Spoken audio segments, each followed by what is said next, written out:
ఈ power generators, ఇవి wind generators, ఇవి ట్రాన్స్మిషన్స్, ఇవి ట్రాన్స్ఫార్మర్స్, ఇవి ఎలక్ట్రిక్ పోల్స్, ఇవి సెల్ టవర్స్, ఇవి రూపుదిద్దుకోవటం మొదలై కేవలం 200 సంవత్సరాలు, కానీ లక్షల సంవత్సరాలకు ముందే సరిగ్గా ఇలాంటి ఆకారాలతో మన ఆలయాల విమాన గోపురాలు, గాలి గోపురాలు, ధ్వజస్తంభాలు నిర్మించబడ్డాయి.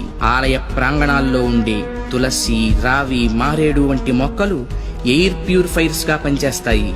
ఆలయాల్లో అర్చకులు చేసే ముద్రలు ఆక్యుప్రెజర్ గా మారి శరీరంలోని ప్రాణశక్తిని ప్రేరేపిస్తాయి. వీటి ద్వారా వీళ్ల కాన్సంట్రేషన్ హై లెవెల్ కి చేరుతుంది. దీన్నే తంత్రం అంటారు. వాళ్ళు పలికే శబ్దాలు ఎలక్ట్రోమాగ్నెటిక్ వేవ్స్, విద్యుదయస్కాంత శక్తి తరంగాలుగా మారతాయి. ఆ శబ్దాల అర్థాలు మైక్రోవేవ్స్, సూక్ష్మ భావ తరంగాలుగా పనిచేస్తాయి. దీన్నే మంత్రం అంటారు. గుళ్ళు కట్టేటప్పుడు బంగారం, వెండి వంటి ఖనిజాలతో పాటు నవరత్నాలను భూమిలో నిక్షిప్తం చేస్తారు. ఇవి ఎర్త్ పిట్స్ గా పనిచేస్తూ శక్తిని ఆలయ ప్రాంగణమంతా వ్యాపింపచేస్తాయి. రాతి విగ్రహాల క్రింద, ధ్వజస్తంభాల క్రింద లోహపు రేకులతో తయారైన యంత్రాలుంచుతారు.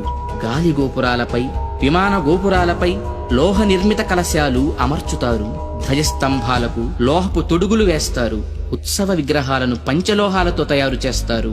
లోహం శక్తికి వాహకంగా పనిచేస్తుంది. దీన్నే యంత్రం అంటారు. మంత్రతంత్రాల ద్వారా ఉత్పత్తి చెందే శక్తికి ఈ యంత్రాలే రిసీవర్స్.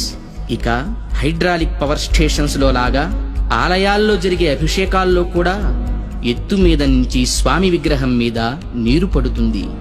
దానివల్ల పొటెన్షియల్ ఎనర్జీ కైనటిక్ ఎనర్జీగా మారుతుంది.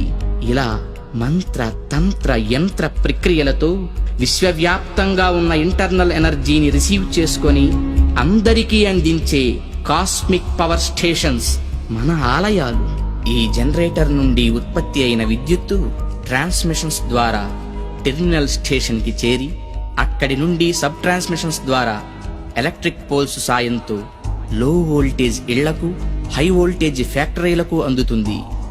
సరిగ్గా ఈ జనరేటర్ లాగే గర్భగుడిలోకి చేరిన శక్తి అంతరాలయమంతా ప్రసరించి పరివార దేవతల ద్వారా విస్తరించి ఎలక్ట్రిక్ పోల్స్ వంటి ధ్వజస్తంభాల సాయంతో సామాన్యుల నుంచి మహాభక్తుల దాకా వాళ్ళ స్థాయికి తగ్గట్టు అందరికీ అందుతుంది.